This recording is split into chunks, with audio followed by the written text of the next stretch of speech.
tal? ¿Cómo le va? Muy buenas tardes. ¿Cómo anda? ¿Bien? Bueno, ha pasado una semana, sábado, mediodía, hora 13, Cablevisión, BBC. Estamos con una nueva edición de Hola Doctor, un programa que viene de hace 6 años y medio, que afortunadamente tiene mucha repercusión en la gente y de hecho le agradecemos a la gente que por ahí nos para en la calle, nos habla del programa o que nos sugiere temas. Nos interesa mucho que usted nos sugiera temas, porque por ahí algún tema por ahí a uno se le pasa por alto.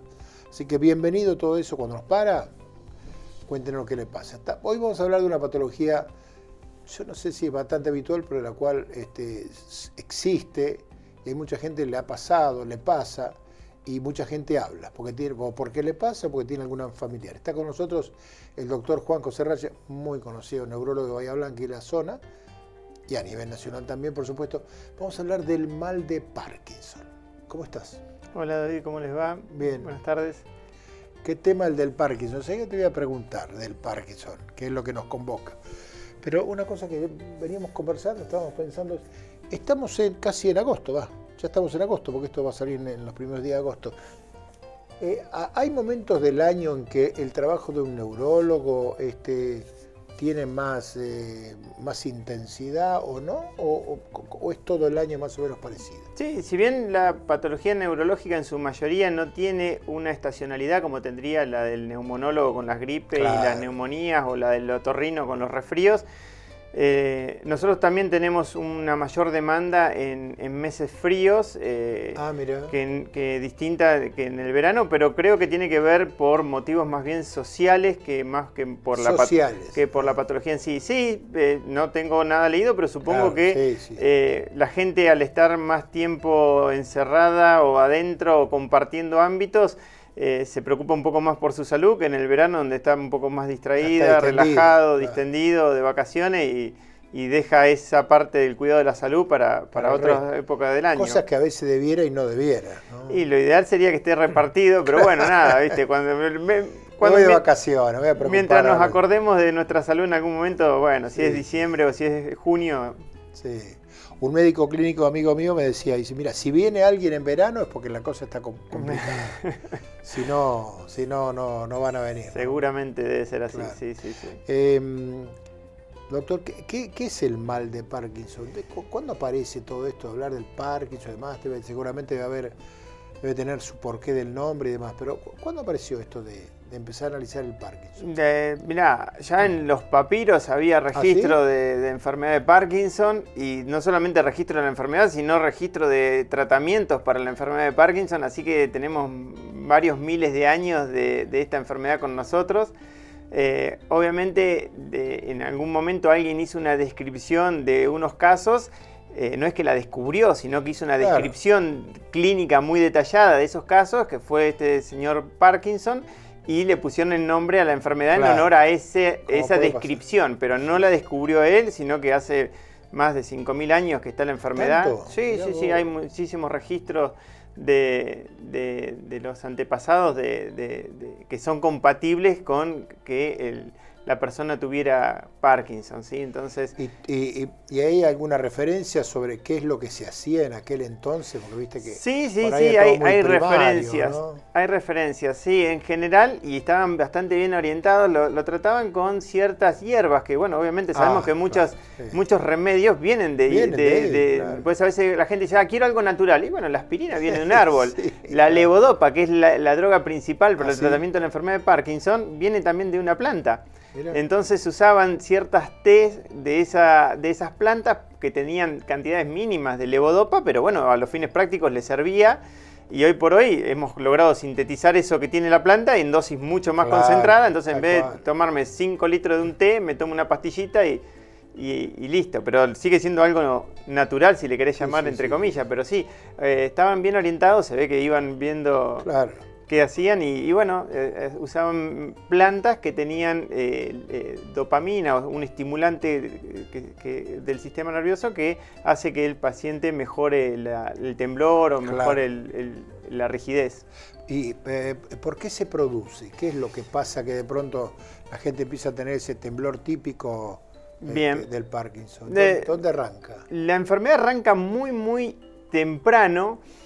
Porque son enfermedades que se llaman proteinopatía, son enfermedades por acumulación, lo mismo que el Alzheimer, son enfermedades donde empiezo a acumular, es como si yo acá empiezo a tirar basura.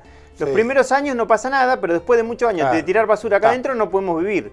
Entonces pasa eso, se empieza a acumular una proteína dentro de las neuronas que después de muchos años de acumulación empieza a morirse la neurona, pero cuando empiece a morirse, yo ya llevo más de 15, 20 años acumulando esa basura dentro de la neurona. Se cree que cuando perdimos el 80% de las neuronas que están en la sustancia negra, que es la que tiene el control del movimiento, ahí recién empieza la enfermedad clínicamente, pero ya perdimos el 80% de las neuronas, de esa parte están perdidas y después de a poquito van afectando otras áreas del cerebro, ¿no es cierto? Síntomas previos a los síntomas del movimiento, porque el Parkinson tiene unos síntomas clásicos que son los síntomas motores, que es la rigidez, la lentitud, el temblor y más tardíamente la inestabilidad. Pero antes que aparezca la rigidez, la lentitud, el temblor y la inestabilidad, hay algunos síntomas de que el paciente puede estar desarrollando la enfermedad, pero son muy inespecíficos y no podemos decirle a todo el paciente que tiene esos síntomas, mira, me parece que en 15 años va a desarrollar Parkinson. Hay dos síntomas que son muy característicos. Uno es la pérdida del olfato, que los pacientes lo tienen hasta 15 años antes. Y la otra es los sueños vívidos. O sea, aquella persona que grita, patea en los sueños, ¿sí? Se llama REM paradojal. Y los sueños vívidos es casi patognomónico de la enfermedad de Parkinson, excepto en aquellos que toman antidepresivos, que también lo puede producir. Pero si una persona no toma antidepresivos y grita, patea en los sueños, es muy probable que en un futuro vaya a desarrollar un parkinsonismo o la enfermedad de Parkinson, que son cositas parecidas. ¿Y esos sueños son frecuentes? No, eso es capaz que te puede pasar una vez por semana o todas las noches. Eso va variando de persona a persona. ¿Quién se da cuenta? El acompañante de la cama, claro. O si me caigo de la cama. Claro. O sea, si yo estoy soñando y me caigo de la cama, estuve actuando los sueños. Normalmente nosotros no podemos movernos mientras soñamos, ¿sí? Tenemos una parálisis absoluta, solamente se mueve el diafragma. Cuando vos soñás, no podés moverte. De lo que soñés, no podés moverte, salvo en los niños, pero después en un adulto, ya de un cerebro maduro, no se puede mover, tenés una parálisis absoluta. Sí, excepto el diafragma que se mueve, el corazón que late y unos pequeños musculitos en los ojos. Pero después a veces te despertás con el corazón... Sí, pero ahí ya estás despierto. No estabas, ya terminó el sueño porque te despertaste. Mientras estás dormido, soñando, no puedes moverte. No te puedes mover. No, salvo que tengas esa cosa que se llama REM sinatonía o REM paradojal, donde en el 30% de los sueños tenés tono muscular y actúas los sueños y eso está mal. Claro. Mira, estamos durmiendo con sueño, Pablo, le pegase. Y si estabas dormido está mal, si estabas despierto puede ser una venganza, claro, alguna revancha, que esa es otra cosa. Claro. Así que tiempo atrás empieza a acumularse la basura. ¿Y cuál es la basura? ¿Qué es la basura? Es una proteína que se llama alfa-sinucleína, que no tiene una forma que el organismo no la puede degradar y entonces empieza a acumular. Pero después se llama alfa-sinucleinopatía. ¿Qué es lo que la produce para que se acumule? Es una proteína normal que está dentro de nuestro organismo, nada más que toma una estructura que no se deja degradar como normalmente se haría cuando la proteína era normal. Cuando la proteína era normal, el organismo la podía degradar y volver a utilizar. Ahora de repente ya no es reciclable, como quien dice, esa proteína. Entonces la empiezo a acumular y bueno, ahí viene la enfermedad. O sea que eso y la falta de olfato. Síntomas previos es el REM paradojal, o sea, los sueños sin actuar los sueños y la pérdida del olfato. Eso es síntomas premonitorios de la enfermedad muchos años antes, que muchos pacientes lo tienen, no todos. ¿Sí? Después la enfermedad empieza de dos formas, o una forma temblorosa, que es el Parkinson que tiene temblor, o la otra forma del Parkinson, que es el Parkinson rígido, es el paciente que no tiembla, pero está muy lento, muy rígido. Son las dos formas de la enfermedad. ¿Hay una edad en la cual puede llegar a aparecer, más allá de los 15 años, eso? Es decir, hay una edad, que el Alzheimer aparece un poco de grande, pero el Parkinson, ¿qué pasa? Sí, al igual que el Alzheimer, son enfermedades neurodegenerativas, por lo cual comienzan en la inmensa mayoría en gente grande. Pero hay un 25% de los pacientes que son gente joven, entre los 40 y los 60 años, que empiezan, o sea, en gente joven, un porcentaje importante también empieza así. ¿Cuál es la razón por la cual esos jóvenes...? Esos jóvenes tienen algunas mutaciones genéticas que hacen que la enfermedad comience antes. ¿Sí? Claro. Exacto. Muchos de ellos tienen alguna alteración genética que predispone a que la enfermedad comience antes. ¿Y tiene que haber algún tipo de herencia familiar? Si por eso, en ese 25% de los casos, sí. En el 75% de los casos es idiopática, o sea, no conocemos la causa por la cual esa proteína se está acumulando, no. En un 25% son alteraciones genéticas que hacen que esa proteína tenga una conformación distinta que no se degrada, pero por una cuestión genética. Eso es solamente el 25%, o sea, uno de cada 4 casos tiene una base genética. Me quedan muchas preguntas, pero se nos viene la pausa. ¿Hacemos una pausa y seguimos? Dale, David. Estamos con el doctor Juan José Rayer hablando de mal de Parkinson. Quedan muchas preguntas para hacer. Y usted también tendrá algunas preguntas, pero escuche porque es muy, muy interesante. Hacemos una pausa.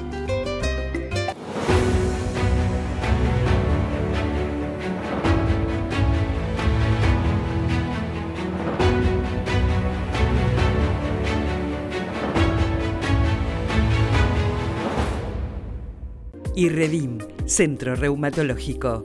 Nueva dirección, Undiano 10, teléfono 455-8214. Osrga y Amsterdam Salud unidos para ofrecer los mejores planes de salud a sus beneficiarios. Hospital Italiano Regional del Sur, más de medio siglo atendiendo la salud de la gente de Bahía Blanca y la región. En el Hospital Privado Dr. Raúl Matera te brindamos mucho más que buena salud. 9 de julio 445, 455-8880. Óptica Grosoni. Más de 40 años brindando excelencia en anteojos recetados, de sol y contactología. Estomba 688, 291-438-9403. Si tenés mareos, vértigo o inestabilidad, contamos con el tratamiento adecuado para superarlos. Dr. Juan José Rayer y licenciada en Kinesiología Nancy Giacomozzi. Turnos 291-468-7517. ¿Tenés que realizarte un análisis bioquímico? Gama Laboratorios va a tu domicilio. Comunicate y quédate en casa.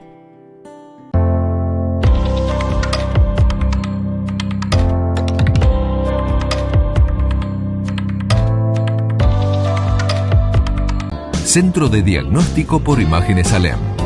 Desde Avenida Alem 222, tecnología de vanguardia y profesionales calificados. Solicite un turno al teléfono 4500-501. Óptica Grosoni. Más de 40 años brindando excelencia en anteojos recetados, de sol y contactología. Estomba 688, 291-438-9403.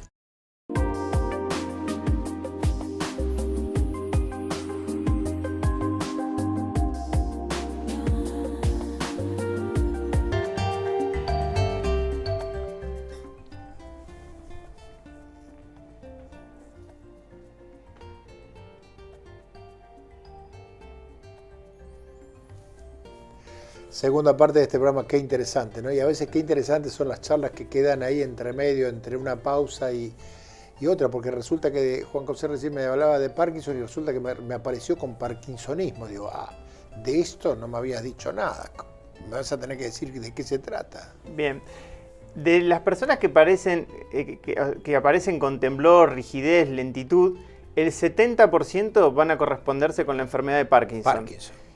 Y el 30% van a tener una cosa que se llama parkinsonismo, que es la misma proteína que se acumula, pero en lugares distintos, con síntomas generalmente mucho más graves y sin respuesta a tratamiento farmacológico, que si el Parkinson en general se beneficia de un tratamiento farmacológico, el 30% de los pacientes que tienen parkinsonismo no tienen una buena respuesta. El parkinsonismo hay una que se llama demencia por cuerpos de Lewy, la atrofia de múltiples sistemas, son otras enfermedades que son parecidas, muy parecidas al Parkinson, pero tienen una evolución muchísimo más agresiva, más tórpida. Claro.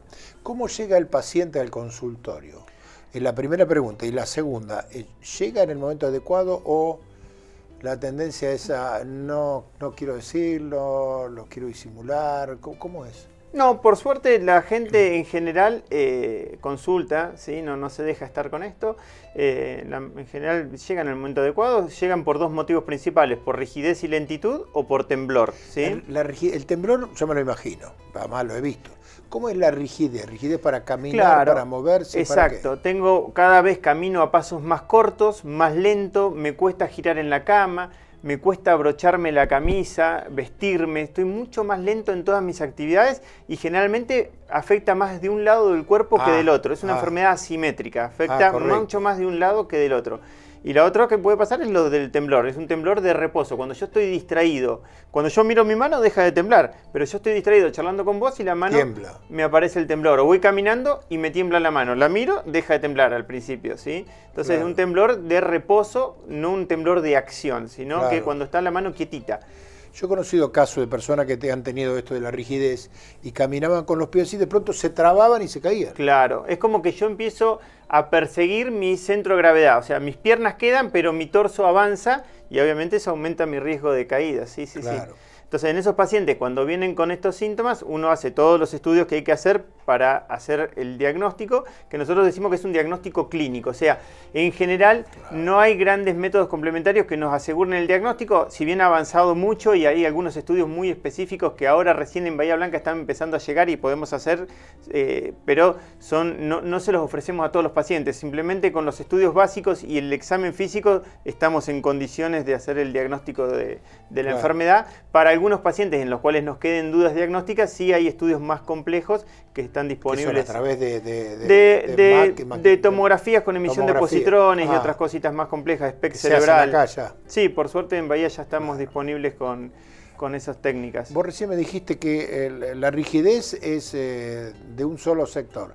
¿El Parkinson te toca también en un solo sector o claro, te agarra en las dos manos? Los síntomas del Parkinson, la rigidez, la lentitud y el temblor, siempre en general son asimétricos. Siempre empiezan por un lado y van a continuar siempre peor de un lado, si bien la enfermedad con los años avanza y ya va a afectar el otro lado del cuerpo. Termina afectando la otra parte. Termina siendo bilateral, pero de inicio unilateral y esa asimetría se mantiene a lo largo de toda la enfermedad. Claro.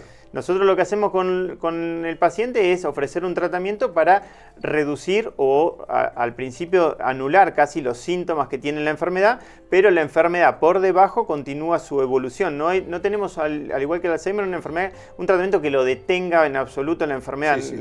Podemos ir ayudándolo al paciente con los síntomas y en algún momento los síntomas empiezan a florecer, como quien dice otra vez. O sea, que la enfermedad siempre va a avanzar. Por debajo está, sí. Y es importante entonces educar por todos los síntomas que tiene la enfermedad, porque la enfermedad tiene síntomas motores, pero tiene otros síntomas que no son motores y son iguales de importantes o de discapacitantes. Por ejemplo, tiene cambios en el hábito del intestino, con constipación. De hecho, esto también aparece muchos años antes en algunos pacientes, muchísima constipación. Depresión. Muchos pacientes antes de los síntomas motores comienzan a tener una depresión. Entonces, una depresión en un adulto mayor que antes nunca había tenido depresión es una bandera roja para decir, che, este paciente puede tener alguna otra cosa. Van a haber cambios cognitivos, dificultad cognitiva. De hecho, la enfermedad después de 15 años en muchos pacientes comienza con una demencia, ¿sí? Por la progresión de la enfermedad. Cambios en el hábito del sueño, con insomnio, dificultades para conciliar el sueño. Hay varios cambios que no tienen que ver solamente con el movimiento, sino que son síntomas no motores de la enfermedad. Dolor. Sí, también sobre el lado afectado. Sería lo más preocupante eso. De todo un poco preocupa, sí. Por eso hay que hacer un abordaje integral de los síntomas y no solamente enfocarse que aunque es una enfermedad motora, es una enfermedad que tiene múltiples síntomas. Los más llamativos son los motores, pero hay otros síntomas igual de preocupantes. Juan José, primer tema, ¿cómo toma una persona que se ha dado cuenta cuando vos le decís, mira, lo que tenés vos es un Parkinson?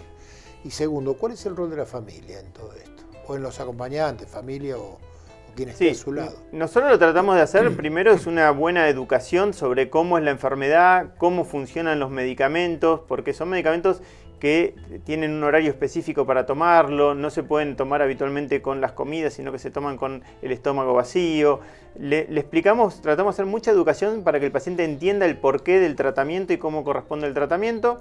como toda enfermedad, a veces el paciente dice, no, el doctor se equivocó, voy a buscar otra opinión. Duda, sí, eso es normal a todos. El doctor Google aparece siempre. Siempre, Claro. sí. Entonces, nosotros tratamos de educarlos, de decir, viste, siempre dicen, bueno, y si le damos cannabis, y a todos le quieren dar cannabis. No, todos. en esto no, está probado que funciona peor, el paciente anda peor. Entonces, no, eso no debería usarlo porque va a andar peor. Todos los ensayos clínicos que hemos hecho anduvieron peor. Entonces, nosotros tratamos de educarlo para que el paciente no recurra a tratamientos que le puedan empeorar su enfermedad, ¿sí? Claro. Hacemos mucho hincapié sobre la actividad física. En este tratamiento, la otra mitad del tratamiento es actividad física, Claro. así que es importante que el paciente y la familia estimule al paciente para que haga actividad física. Y bueno, nada, como toda enfermedad también es aprender a lidiar con ella, no tener miedo de eso, porque es lo que te toca vivir, ¿no? Vos me dijiste que había medicación. ¿Hay algún tipo de cirugía que se está practicando? Sí, actualmente la primera línea de tratamiento siempre es remedios, ¿sí? Cuando los remedios no alcanzan, cuando el paciente está muy complicado, le ofrecemos cirugía para alguno de los síntomas. Por ejemplo, cirugía para la lentitud o cirugía para el temblor. No es que yo voy a curar la enfermedad con cirugía, ¿sí? Voy a paliar un síntoma con cirugía. El paciente va a seguir tomando todos los remedios que estaba tomando. Lo que voy a hacer es ayudarlo con un síntoma que no podía ayudarlo con los remedios, ¿sí? Entonces se hacen distintos tipos de cirugías. Las primeras ¿Cirugías que se hacen acá? No, en general la estamos practicando en Buenos Aires, sí. Son cirugías muy complejas. Había dos tipos de cirugías. Una que llaman cirugías lesionales, donde se lesiona una parte que está funcionando por demás en el cerebro, o cirugías de estimulación, que las que más se usan ahora, que son donde estimulamos áreas que estaban funcionando por de menos, ¿sí? Entonces, o estimulamos un área que no estaba funcionando, o lesionamos un área que funcionaba por demás. Pero como todo, tiene un riesgo alto. Eso te iba a decir, son cirugías con riesgo, vos tenés que abrir y meterte ahí adentro. Sí, claro, porque los lugares donde se estimula o se lesiona es en el medio del cerebro. O sea, tenés que pasar a través del cerebro sano para llegar al área donde vos querés actuar y obviamente podés romper una arteria, una vena o tejido cerebral importante y generar o una demencia o la muerte, ¿no? del paciente. No es bajo riesgo. ¿Hay alguna diferencia en los casos, en la cantidad de casos entre el hombre y la mujer? Sí, es una enfermedad ligeramente más frecuente en el hombre. 1.5 a 2 veces más frecuente en el hombre. ¿Alguna razón existe? No. Y cada vez más frecuente. En la medida que, como todas las enfermedades de envejecimiento, en la medida que la población va haciéndose más añosa... Claro, te empiezan a aparecer más casos. Sí, en los últimos 20, 30 años ha aumentado casi el 50% la prevalencia. ¿50%? Sí. Hay mucho más pacientes, pero porque la población envejece mucho más, ¿no? ¿El tratamiento psicológico es importante, es necesario en alguna persona que lo tiene? En algunas personas es necesario, como todo duelo, cuando yo estoy perdiendo mi salud. Tenés un duelo, ¿no? Siempre, todos tenemos. Cuando nosotros perdemos la salud, hacemos un duelo, que algunas personas necesitamos que nos ayuden en ese duelo y otras personas lo pueden hacer el duelo solitos. Sí. Pero un duelo cuesta. Siempre. ¿Qué te dice el hombre o la mujer que vos le decís? No, el miedo... Esto lo va a seguir teniendo. Claro, el miedo es a que en breve quede discapacitado o en breve vaya a tener una demencia. Entonces uno lo educa, le dice, no, mira, en general esta enfermedad con el tratamiento por muchos años vas a andar bien. Hay excepciones, hay enfermedades graves y agresivas, sí, pero por suerte por varios años va a andar bien. Claro. ¿Qué le podemos decir a la gente así en general? Es decir, ¿cómo enfrentar, cómo analizar esto?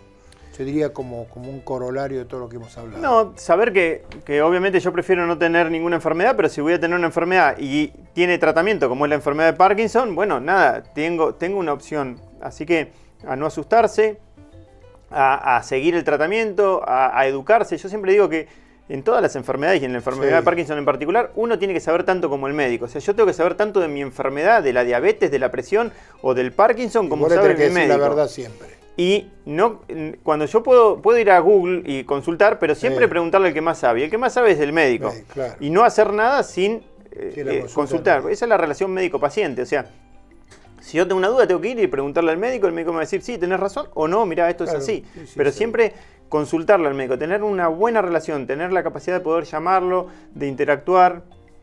Y no dejar de tomar la medicación. Y como todo. Sí. Claro. Gracias por venir. Gracias, David, por la invitación. El doctor Juan José Rayer, conocido neurólogo, hablando de mal de Parkinson. ¿Escuchó lo que dijo? Hay que hacer la consulta y hay que hacerle caso al médico. Él, como todos los visitantes de este programa, va a recibir un presente de Brix que está en Roca 97 y nosotros nos vamos hasta dentro de 7 días. Muchas gracias.